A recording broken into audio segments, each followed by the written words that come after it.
Keys time.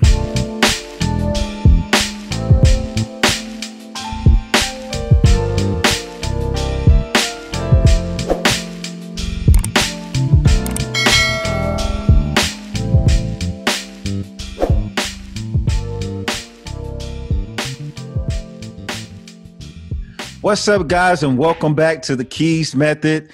I'm Kris and you are at the right spot. This is absolutely the best place for music creators, music producers, and entrepreneurs. And today we are joined with a good friend of mine, known him for a long time. I'm ready just to dive into his story. He's done so much in the music industry.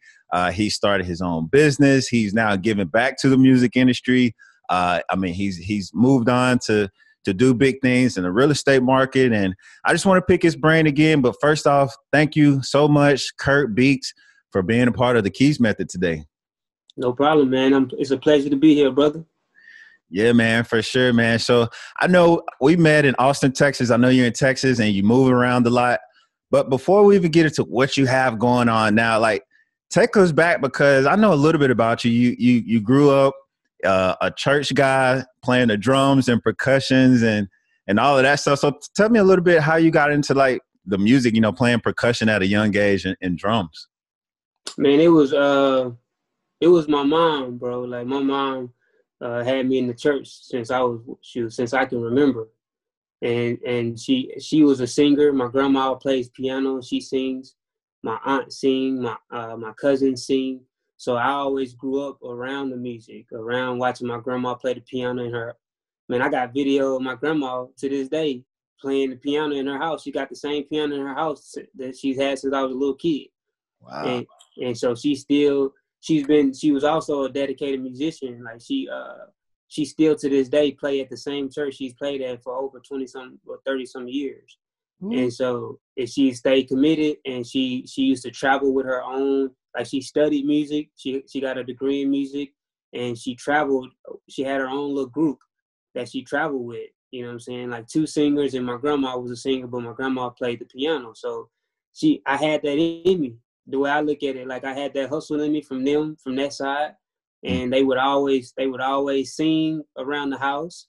And, you know, when I just remember being in church one day, and one of the lead guys in church, an older guy that used to play the drums every Sunday, I used to be tied to him, bro, because it was like when I heard the drums, I immediately got intrigued. I can't even make it up. Immediately I got intrigued, and I was always curious of how the different drum sounds. You know what I'm saying? Like, if you hit the tom, it sound different from the snare.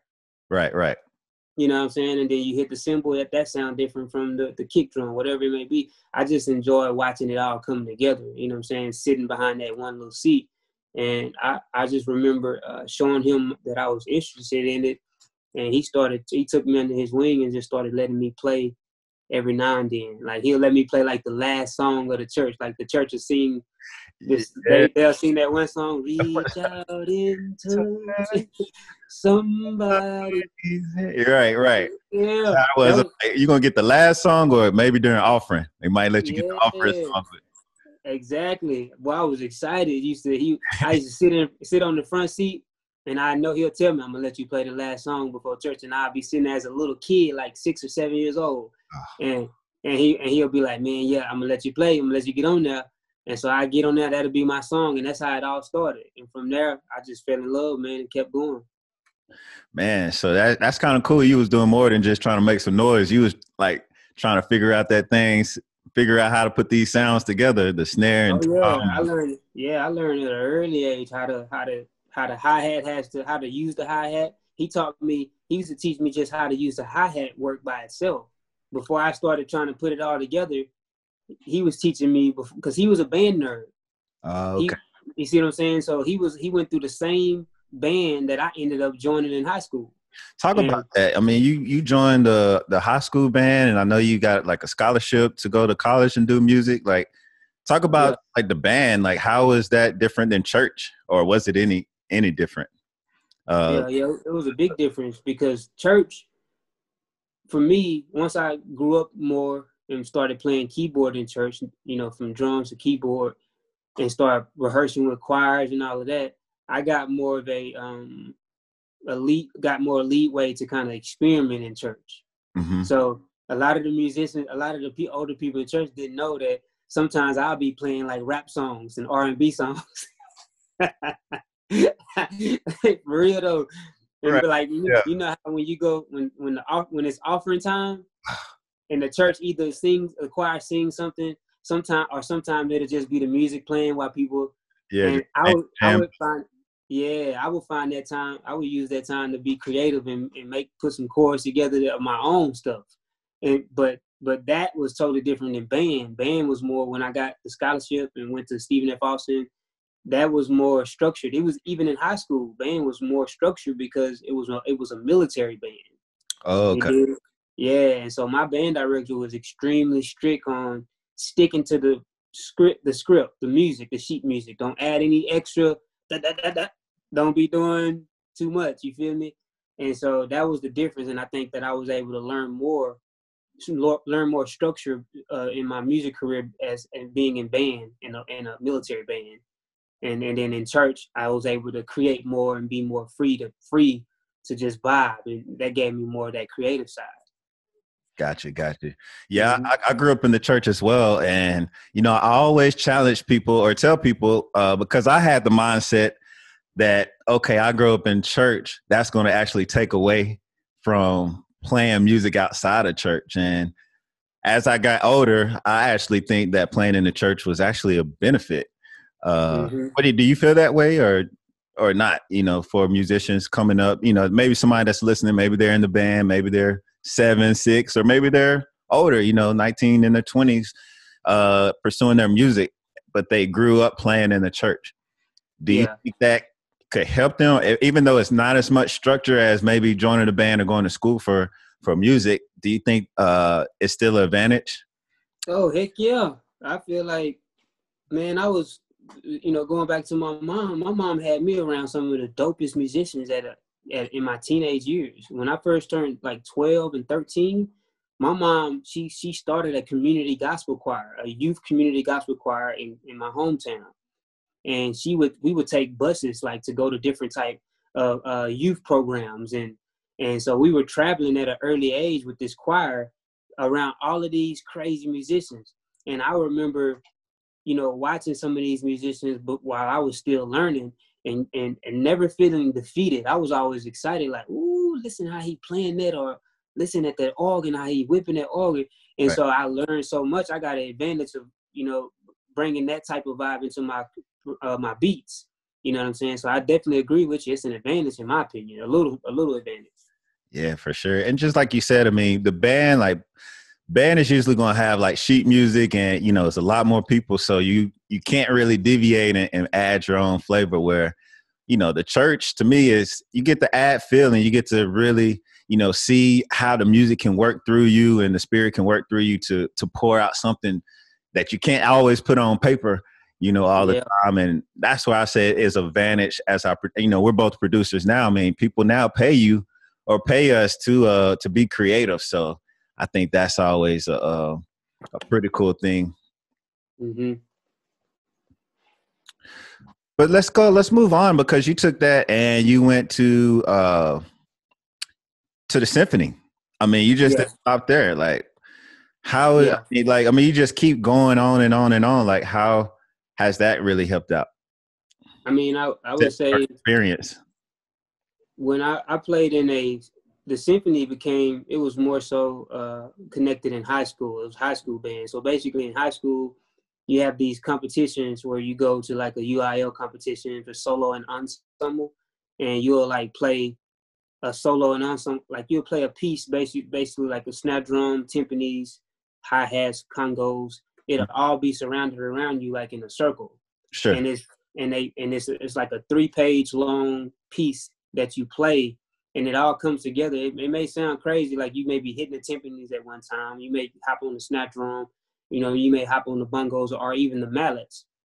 All of that is surrounded around you, and you play like this piece to the judges, and they judge you based on your performance and how you played the sheet music. And it sounds crazy, but it all comes together. If you're just sitting and listening to it, it all comes together. It's like a piece. It's like a whole song. Right. And and it's built around nothing but percussion and mallets and stuff like that. But I would say I brought all of that up to say I think it helped me. It showed me that I can do a lot more with production. You know what I'm saying? Being able to walk in that setting of that UIL setting and do like this competition thing to figure out, you know, to see how these judges like how I played this piece. I think, you know, that helped me see a whole nother side of how creative we can be as musicians, as creators, you know, and that led to me being accepted into the symphony. Sure. And I utilized those same skills. It was like a little small symphony that they'll pick out the different people that they were impressed by during this UIL competition, and then we'll all get an invite to go play in this small symphony. And that's how I got to that point. But that was all during my high school career in band. Oh, okay. Mm-hmm. So I mean, like even moving forward, so you went like a military style band to, I mean, you had your church experience, but then even the symphony, you know, I mean, it's kind of like that straight forward type music. Like, how did you transition now? Were you producing them? Because you later on, I mean, you got hooked up some kind of way with the Glasses Malone, and you know, you did a record with Rick Ross and Bobby Valentino that went really well. Like, I mean, like, talk me, how do you transition from military band symphony to now you're in Rick Ross? I mean, like, how does that? You can't explain that. Yeah. You got to tell me, how does that work? That's pretty. Yeah. Two ends of it's music, but it's, you know. Right. But I'll be real with you. The music, I started writing songs well before I joined any type of band. Okay. And so that's where it really came. Like my mom, she used to walk around the house, bro, and sing and make up songs. I remember it. She'll be walking around the house cleaning, and I'll be like, "Mama, what's that?" She'd be like, "I don't know, but it sounds good." And so that was her. Like even in church, she was the type of person.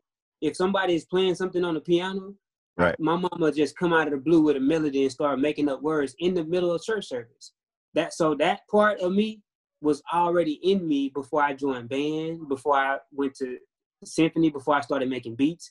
I was already creating songs in my head because that was what was natural around me with my mom. So that love for creating songs out of the blue without any instrument in the house, just creating songs out of the blue, that love came before a band. And that's what made me want to go join band so that I can take what I feel when I'm creating, take that to another level, you know what I'm saying? But that's how I got to that point. And then from there, I was always making beats, like even in high school, like my freshman year, that's when I got introduced to Fruity Loops.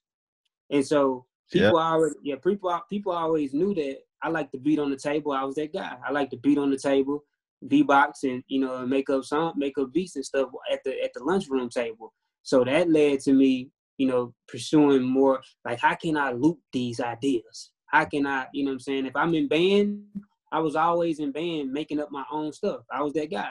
So I'll be trying to switch the songs around. Band director stayed on my butt. Yeah. I try to make up my own sequences, you know what I'm saying, to fit in with what the sheet music says. And so I was always creating and trying to put different sounds together, even in my junior high to high school band experience. But that all came from my love for watching my mom create songs out of the blue and just sing random melodies. And that's what tied me into beat making and, you know, and pursuing that thing. Gotcha. Mm-hmm. So, I mean, you tied it in. I mean, I'm just trying to help the guys out there that are coming up and maybe in a similar situation. You know, they you know, do their thing at church. Maybe they have some experience with a school setting or group setting like that, but they're still trying to figure out, like, how did you, I mean, because I don't know the time period, but I mean, you had a nice run working with a lot of Houston rappers or just musicians in general, right? I would say close to the peak of their career. I mean, Slim Thug, I mean, Bobby Valentino, Rick Ross, Glasses Malone. I mean, these guys they were doing a lot of records and had a lot of spotlight on them. So how did you connect with those guys and, you know, get the opportunity to create with them and to be on albums with them? Man, I would say the number one thing was my relationships. I ended up building with a guy named Brian Carter. He became like my one of my best friends, my mentor, and my manager at the time. He didn't know too much about the music industry, but he just knew how to grind. And he was like, man, I just want to help get you to where you're trying to go. And so he was the one who I used to live with him in Austin. And this is right after I had graduated from recording engineering school out there in Austin. And we ended up meeting each other through one of my cousins who played football for UT. And that's the only reason why I moved to Austin, just to get away from my hometown and join that music school and stay with my cousin. And my cousin ended up introducing me to B. Carter, who also played wide receiver for UT.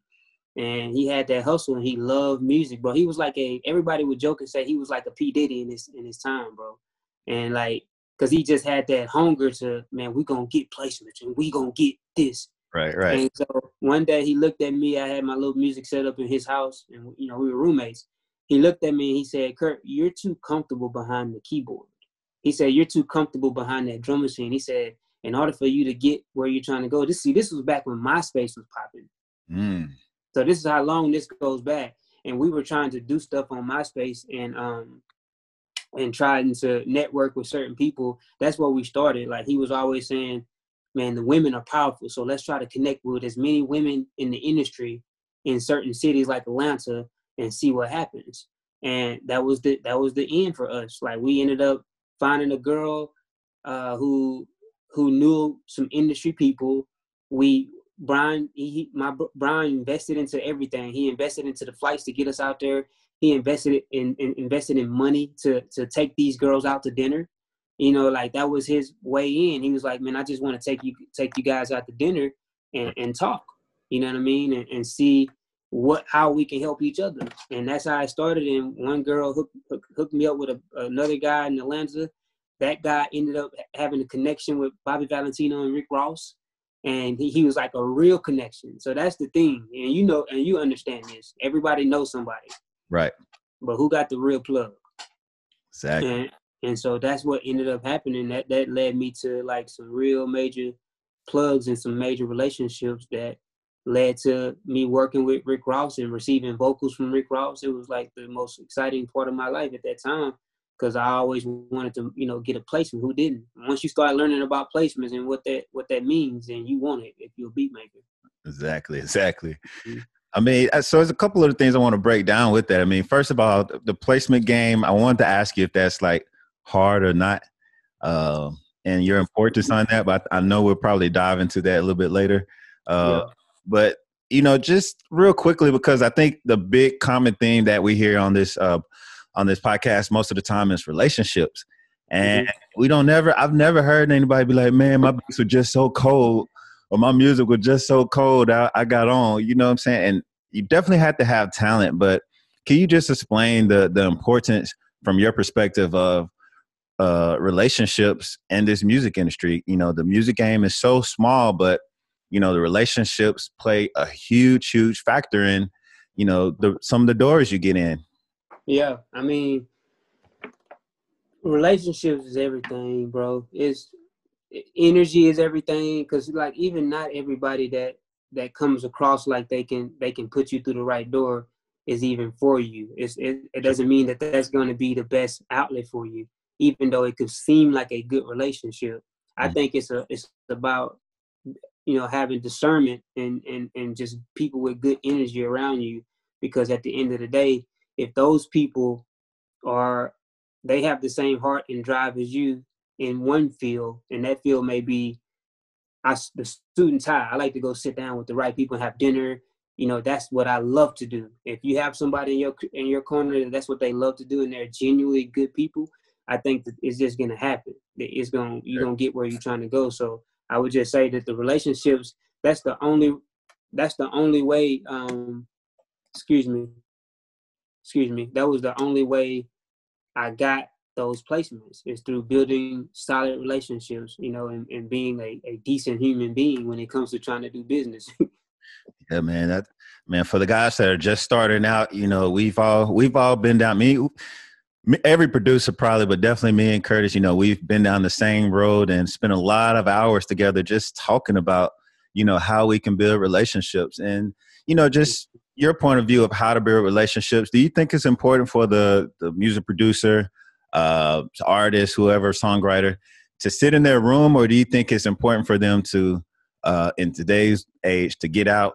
And I would like to say, just invest in yourself. Invest in a flight to go. If you're not in LA, to go to LA. Maybe go to the ASCAP Awards. Maybe go to New York, Florida, to the Revolt, or just to go where these hubs. Atlanta, go to these hubs where the music is. Do you think that's important, or do you think they can hide behind the DMs and be successful and build? I think it's a little bit of both, man. If I can be totally honest with you, I'm grateful that I hit the road, and I was with, back in LA when I was living in LA and made that move. I was working with Junior, who was signed to Epic Records at the time. He was on that song with Young Bird, Hey Sexy Lady. Oh, and yeah, the guy that was singing the hook, that's like my Puerto Rican brother. Yeah. Yeah, you know what I'm saying? And like his family would love me, and we did a lot of grinding together when he was signed to Epic, and that allowed me to meet a lot of people. Me stepping out and going to make that move to live in LA, me stepping out and going to the ASCAP Awards, that did lead to some more relationships. I even been to the BET Awards. We actually snuck in, but we were on that. Yeah, we snuck in that thing, and we was in there passing out beat CDs to people and talking. Man, I had a backpack full of beat CDs, and that's back in the day, 2007, right. 2006. And I had like an R&B disc with beats. I had a pop disc with beats, and then I had a hip hop rap beat with disc with beats. And I was just on the red carpet, just shoot. This is what I do. It would look weird in the mud. I probably would never do it again. Those are the moments that really build you to who you are today, though. Without those moments, though. Yeah, it made me recognize, though, two things, that it's good to be out there grinding. It's good to be out there trying to meet people, but it's even better to build your own thing, to where when you have something going that makes sense while you're out there grinding, now you have something to show people. Like, you're not just out here grinding, asking for a placement, or begging to get on, because that's what it looks like at the end of the day. I just want to get on.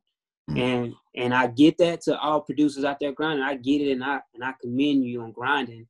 I'm not saying don't grind and don't get out and meet people. I'm just saying, number two, don't forget to build your own thing to where it looks good to people. It looks like, oh, I want to take a bite of that. Right. Have your stuff in order. Have your vision in order before you start chasing everybody else's vision. Because to get a placement, that's cool. And I done had some, it's cool, but it's not as cool as having your own business in order and a vision of your own that's already moving. You know what I mean?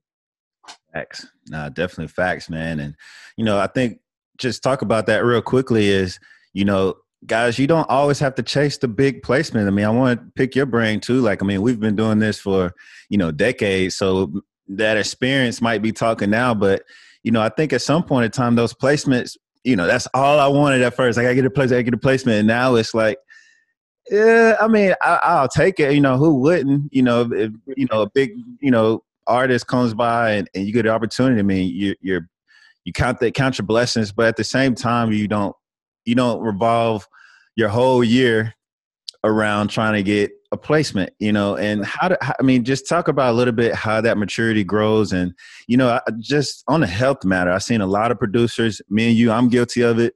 I mean, we stay up till 4 or 5 o'clock every morning. Oh, I gotta be the first one up at 10 to work, and I'm eating like crap. I'm not going to a gym, working out, keeping my body healthy. Just what are some downfalls you feel like, or I want to say downfall, but what some things people don't talk about, that goes into sometimes trying to get this placement that can really affect your life mentally, physically, spiritually, all of that?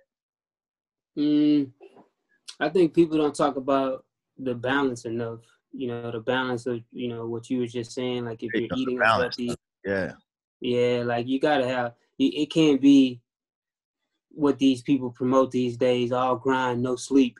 You know what I'm saying? I'm in the studio drinking all day and smoking and a whole bunch of women to get to place, and that's every day. Yeah, it's horrible, man. That's a horrible mentality.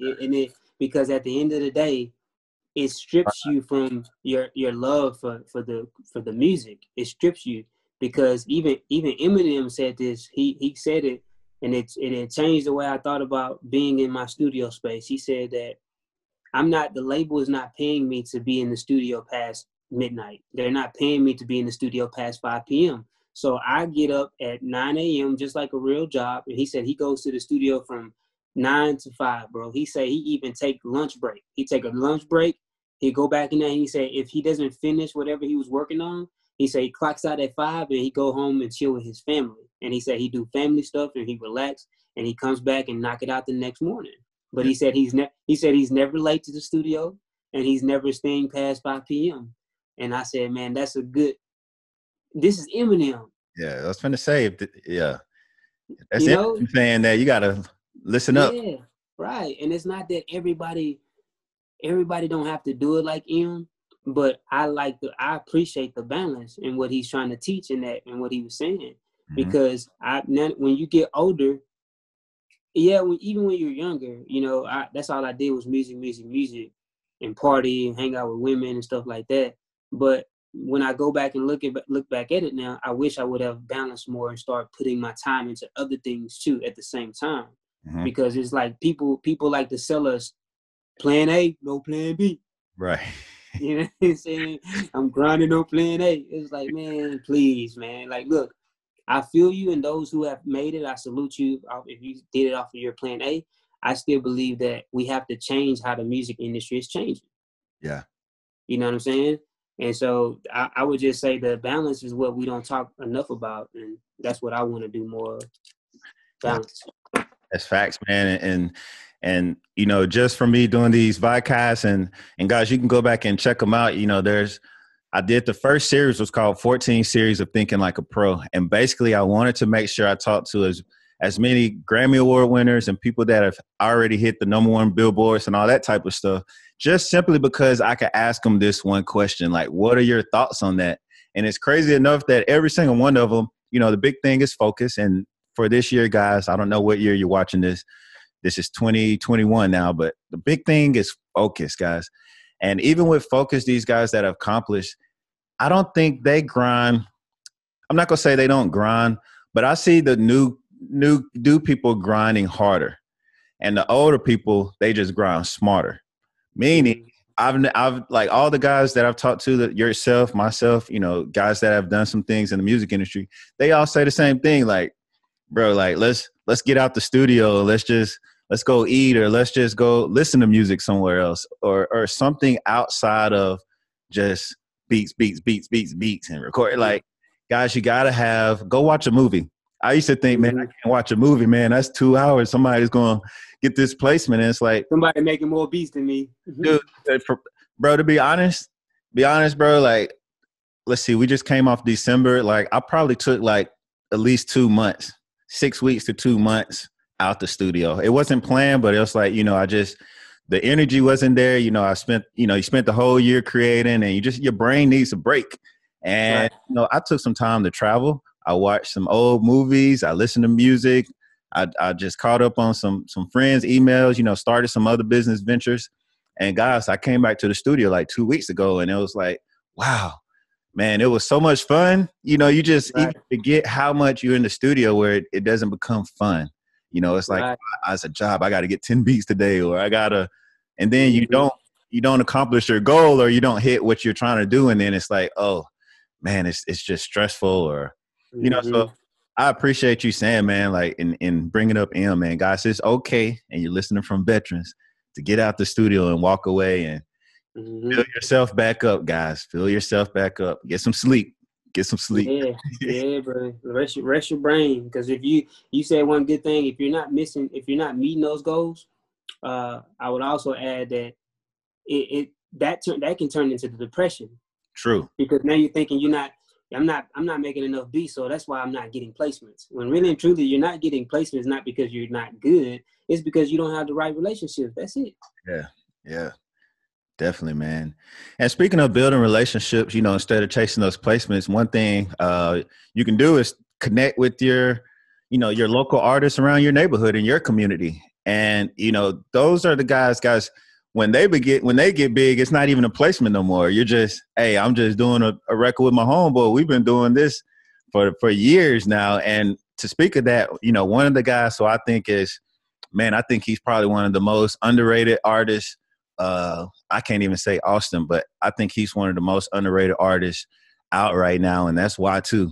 And I know that's your guy, and man, it's. I mean, that's my guy, but I knew you was about to say him. You knew I was about to say Y2, man. Like, yeah. When you think of Austin, bro, you think of Y2 though. Real talk, like as an artist. Yeah. And it's a lot of people you think of. I'm not just saying you, and I'm not shouting out no discredit to nobody else out in Austin, because there are a lot of great artists in Austin. It's like I personally got it out the mud with Y2. Right. You know, I personally I've watched him grow. I got videos and pictures of me and Y2 back when Y2 was, before he was just Y2, he was just JJ. You know what I'm saying? Oh yeah. And Philly's beats. You know, shoot, and he was like that. He was that guy to me. He has always been that guy to me. Like I love being in the studio with him. You know what I'm saying? And I built my relationship with him. That was a big key. I'm glad you brought that up, because I work with somebody like a local artist. Y2 is a local artist, and he moved on to build relationships that eventually led into my relationship, because we had already been building since we was in Austin. You know what I'm saying? Mm-hmm. Yeah, buddy. Definitely start with the community you are with, and stick with them. You know, it's happened for me with some artists, and man, definitely Y2. Definitely not diminishing any Austin artists, because I put Y2 up there with any artist in any city. You know, that's how talented I think this guy is. And, you know, it's just a matter of, you know, I know he's doing some big things now, you know, internationally as well, but I think it's just a matter of time before he really, really becomes a household name. He's been putting out incredible music for years now. For years, yeah. It's just taking time to build up his fan base. Yeah. And I think that's the best way to do it too, organically. And I think that's what he's doing. Yep. He organically got followers that are, man, just really rocking with every project. You know, I know y'all did what's the mixtape, Lil Wayne 2 mixtape, or mixtape Wayne. We was on all the mixtape Waynes. We only missed, me and Joe, shout out Organic Ways. We were on all of his projects and all the mixtape Waynes, and maybe except one or two. Yeah. Mm-hmm. I was like, that's even. I like Y2 putting out material like every day. I'm like, woo, working. Yeah, bro. He be working, bro. Like he kept the same formula too. That's one thing I appreciated about Y2. When he was doing those mixtapes, he went to the same producers. You know what I'm saying? Kind of like if you listen to Jay-Z album, he always go to, you know, Timbo, Pharrell. Yeah. He had his go-to guys. And that's what Y2 did for that project, man. And he just been grinding, man. Salute Y2, man. Yeah, that's love, man. We definitely got to get you on the KeyZ Method, Y2, man, if you're listening. Yes, sir. Transition on that, because I know you said you was on that with Joe. You partner with Joe Diaz. Shout out to him, and also what was it? Masters for your beat. Machine Masters. Machine Masters. And so tell me about the Organic Waves, and tell the people what that is and how that came about. Organic Waves is a sample of the designing company, as well as a production duo. We do a little bit of, we offer mixing, mastering, we offer videography. Joe Diaz is a brilliant mind when it comes to chopping up video and editing and actually doing video stuff, you know, doing videos. He's done a lot. He's done commercials and stuff like that, as well as he's a phenomenal guitar player and just a phenomenal tech guy, musician in general, man. He's like the jack of all trades, for real. Right. I met Joe. It's crazy, man. I met Joe outside of your house.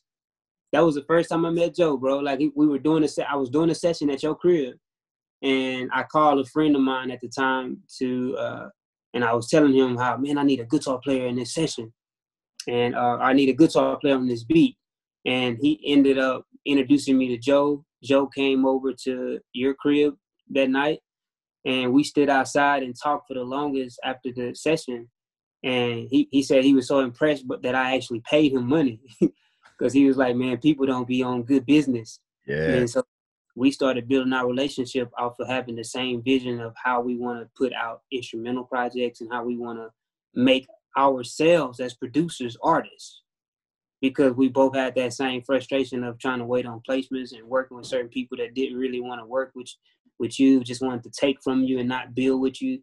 I was always about, from day one, meeting people. I was always about building something as a team, as well as building my own brand, because it's a power when you can see people come together and with the same vision. And that's what happened with me and Joe, man. We stood outside your house and talked for at least a good hour after that session. And from there, you know, a couple months later, Organic Waves was born. And we created our first sample pack. Cause see, Joe and I are similar. I have a hard time, bro, at times. I don't know if I ever told you this, of finishing records. Like I got so many unfinished ideas of my own with hooks. This is kryptonite right there. Yeah, and so I started looking at it more so as a strength now. Instead of looking at it as a weakness, I started looking at it that, okay, I'm the party starter. I like to hear a beat, give you a melody idea, and toss you the alley hoop. You know what I'm saying? Like, I enjoy that. So I started finding a love for that. And that's how, and Joe had the same concept. He was like, man, I got all these unfinished ideas and they make me feel insecure because I don't really know what to do with them. And he started, when I met him, when I first started diving into his collection, he started playing me stuff, bro, like with no beats and just guitar and piano. Mm-hmm. And I was like, bro, what are you doing with this? And he was like, I don't know. And I say, man, we just got to combine this together and start our own sample designing company, bro, because we both been sitting on ideas for years. And so we ended up taking all of our old scraps and putting them together with new music and new ideas. And before you know it, put out our first sample kit, man, and it's still selling like on the top 10 on Machine Masters to this day, 2 years later. And that led us into some beautiful relationship with some powerful producers. Yeah, man. I mean, I've already seen some of the top 5 producers in the game have, you know, messed with your sample kit, worked with it, shouted it out or something, man. So definitely congratulations on, you know, Organic Waves and the whole brand and the movement you guys are doing with that. And thank you. You know, I definitely had the pack, and guys, I've heard it, and man, these sounds they're sample packs, and you can tell when somebody just put something out, but like they just trying to get a quick little money off of you. And then you have some sample packs which are hard to find, like really, really hard to find, where they inspire you. And I mean, you guys did not you guys, the mix, I was like, dang, man, y'all put some money. I went to somebody, y'all hired a real good professional studio that y'all got the SSL board and everything to really make the sample sound like analog. They're royalty free, right? Royalty free, yes, sir. I mean, come on, guys. We mixed them all ourselves. You know what I'm saying? We did everything in house, man. I mean, come on. It was a reminder to the power in between us both as a team and both our ears, because, you know, just today, you know, shouts out to Focus, man. He's in the Aftermath camp with Dr. Dre. He just shot us out and said that we had the really great quality samples, and he loves our work, you know. And that was just it was a good day. It was good to read that, because it's a good reminder that sometimes we're too hard on ourselves as musicians. Like, so if Focus can hear the quality, and we're doing this all in house, and he's listening to music like in major studios in LA with Dr. Dre and stuff like that, that was a huge accomplishment. So that's what we strive to do, bro. From day one, we wanted to give people, we wanted people to have samples where it feels like, why did y'all get this away for free? Yeah. Or why did y'all get this away? Like, why? Because that's what I feel like my gift is right now. And in the season I'm in, I want to give everybody I can a piece of me. Every producer in worldwide, just give them a piece of me. Because to me, that's, my boy said it the best. He said, man, y'all are blessing the creative community. And that's how I look at it. Man, straight up, man. Thank you for blessing us, man. And just, man, it means a lot, man, to have somebody that has so much to still be like, you know what? I got to make sure before I take your money, I got to give you some type of value in exchange. You know, so many takers out here in this music industry, and we hear all the negative stories, but you know, that's why I wanted to do this podcast and get you on here as well, is because you're one of the good guys. You're one of the guys who are really like taking the baton. You know, we have it right now, and you're taking it and running with it. And you know, when your course is finished, whoever picks up the baton after you is definitely going to be further down the road because of you. So thank you for doing that. And I know you guys have another volume or working. Y'all have two volumes out now, or are you working on the second one? Just one mixtape. Volume 1 is basically, we call it a mixtape because it's just a whole bunch of free samples that we created too. You know what I'm saying? It was, some of them were samples that we found and just tighten those up, and some of them were like samples that didn't make our first 3 sample kits that we put out, and we just kind of flipped those and added a few things to them, and then decided to put out a mixtape and called it Volume 1 for free to the creative community, to celebrate the new year, celebrate creators, and just to celebrate us building as a company, you know. And so that's the only project that we have out right now that's recent, and it's free. So if you just go to organicwaves.creative.com, you can download it all for free. There you go, organicwaves.com. I'm going to put the link in the description. I know y'all going to want some free stuff. So definitely. Yeah. Everybody love free stuff. Love free stuff. But man, if there's a donate button, man, y'all definitely, man, bless the brother, man, because you're definitely going to get probably one of the best sample kits you got in your library. Thank you. But let's move on, man, because first of all, everybody doesn't want to get into the beat game. Some guys do want to get into the sampling and making the kits. So is there any advice for either one, maybe both, that maybe the same advice, but do you have just any quick nuggets that you could give those guys trying to get into the sample game? Yeah, first of all, I would just say try to connect with a reputable company that's already doing it. You know, because they're not accepting all producers like you. That's one thing I love about connecting with companies that are really doing this. They're looking for some really good work.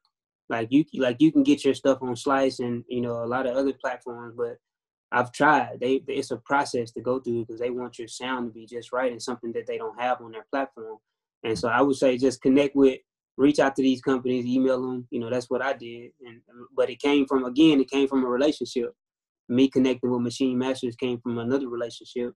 And that's the route I would say go first, because it'll help you get your name out there faster to where you can start building your own brand and your own following, you know, and take it from there. If that's something you're passionate in too. Don't just hop in it. That's one thing going back to, I actually enjoy being the party starter. I enjoy, you know, if you send me a beat and I'll put a melody on there real quick vocally. I'll put a melody on there and and let you run with that melody. I enjoy that, you know, and so I've actually have found the love for creating ideas for people to just flip, and I enjoy watching people flip them. And I think that's the number one thing. You got to like doing that too. Don't just hop in it just to make some quick money, because then your work is not going to always be as great. It's not going to last. Right. And we smart, guys. It's 2021, man. People are getting smart, man. They can hear and they can tell and they can feel the energy behind it as well. Yes, sir. But yeah, that'll be my only advice, man. Hook up with another company.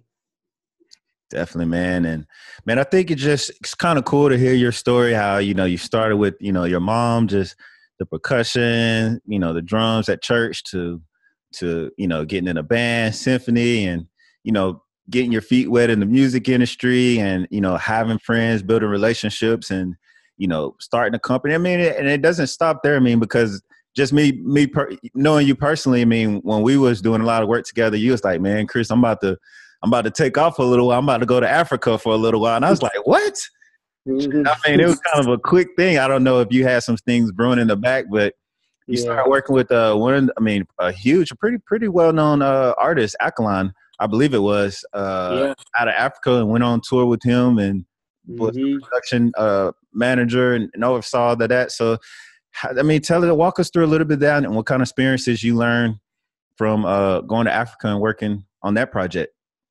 Man, it was a live show. It was the first, besides doing live shows for church, it was the first live show that I have ever did any type of production manager for and helped work with the sound of the artist. So I basically ran the auto-tunes live for Alkaline and just helped with like the arrangements and how the songs are going to be performed on stage.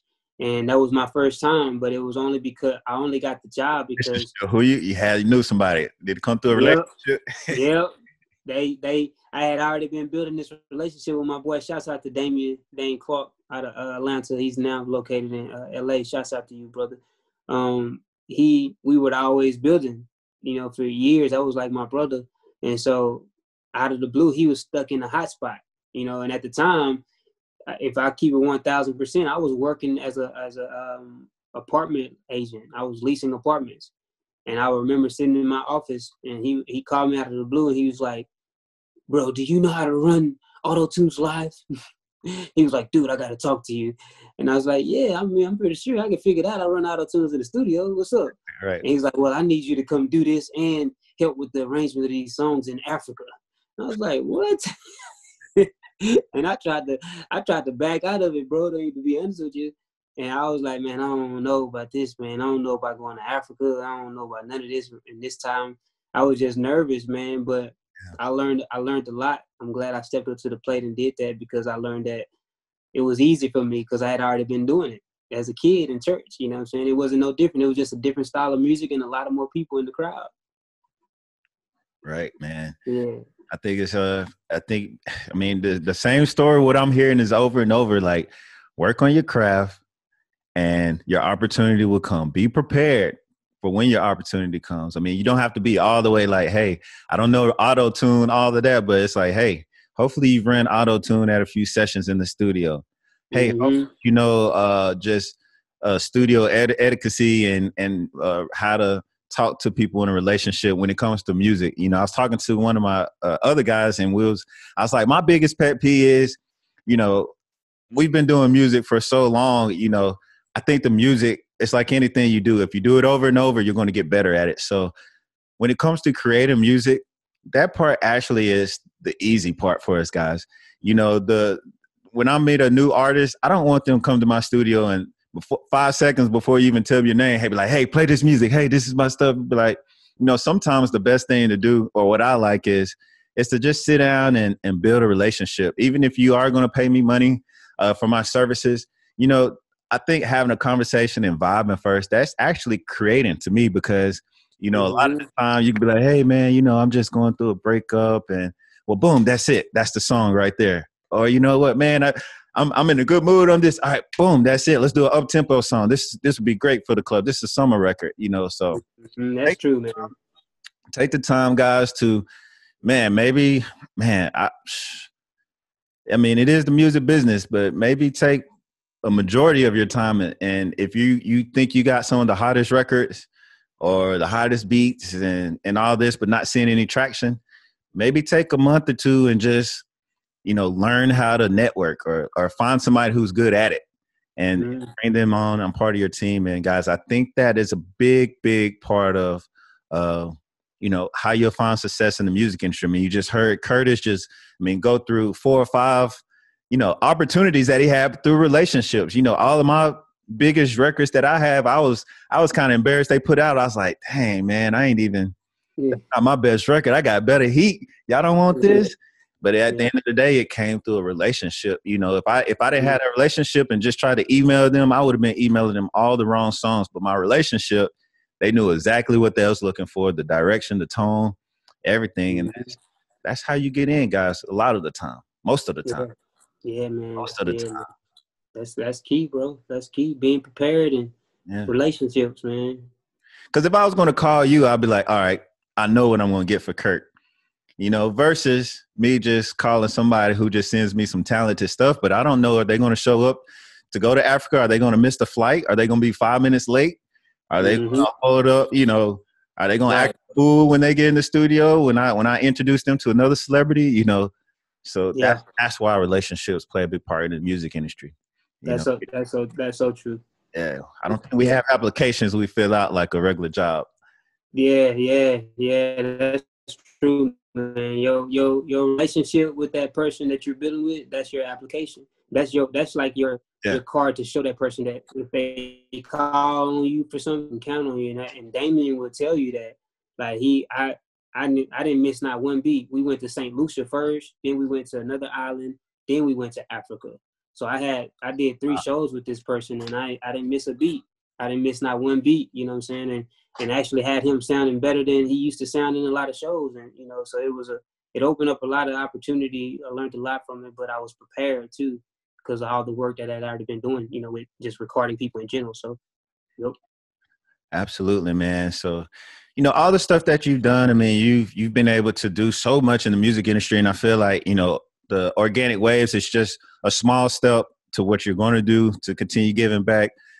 Real quickly, I don't even know if this ties into the music but I know just from me being your friend, you do a lot of stuff outside of music as well. And I don't know, did you start a nonprofit or partner with a nonprofit to do something? Like, tell me a little bit about what you got going on with that, where people can tap in or hear about that. So what I did first was I started working with a nonprofit, just building with this particular person out here in Houston. And I always wanted to give back to the juveniles and help with the younger generation that need a little bit of direction. That's always been my heart, even when I was in high school.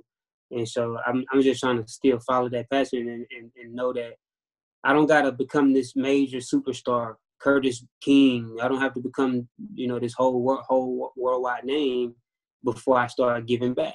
Facts. And that's one thing that hit my heart. I think it was like a year ago when I started thinking about the giving back and how I want to give back, And so me and my wife actually started God Body International. It's our nonprofit. And we're doing a lot of things for us bridging the gap and helping meeting the needs of young kids and helping meeting the needs of the older generation who lack in economics, who lack in real estate, don't understand how to invest. My wife, she's big on history, so we're trying to teach people how to learn more about themselves. A lot of people don't even know where their father from, and we're trying to teach you the steps to gain that type of information through our nonprofit, because we personally believe that when you know yourself and you know where you're from, that's the start of becoming a better person and a stronger person. And so we started the nonprofit. Oh, I think he cut out a little bit.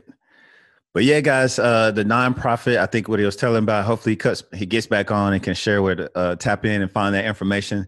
We are dealing with technology, so, anything can happen at any time. But overall, guys, Curtis is a phenomenal musician, a phenomenal producer. He knows his stuff. He has I like to say, the street smarts and the book smarts. He went to school, got the education, but he's also been around, just the industry enough. That's the street smarts to where, he knows how to adapt and to kind of just to be on the move and at the moment and basically produce. So I don't know. I think we might have just lost him right here, but guys, I think you got a lot of great nuggets from Curtis Bradford today. Curtis King, he's out of Texas.